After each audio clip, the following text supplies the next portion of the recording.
Welcome to Friday Friendly Kitchen, and in our Navratri series, today is our 10th video.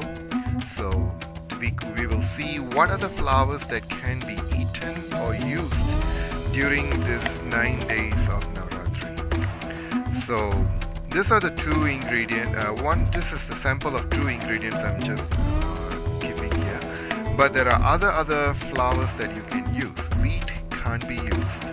You could use kotuka atta, which is buckwheat flour. This is buckwheat flour, and this is water chestnut flour, or the singoda atta, or singoda flour, or sometimes they call it singhare ka atta. So there are different words in it, and we have the rajgira or rajgira atta, or amaranth flour, or amaranth atta.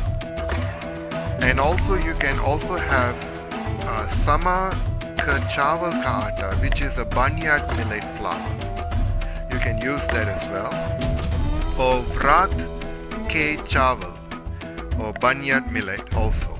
And you have the arrowroot flour, or panipal flour they call it, arrowroot flour or panipal flour. So I don't have the other flours with me right now. I only have this two, and for this year I'm only going to use this two in my recipe videos. So this is what I'm going to do.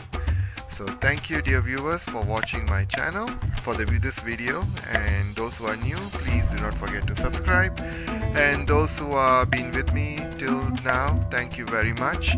And I wish all my friends and family members a happy Navratri for the 9 days.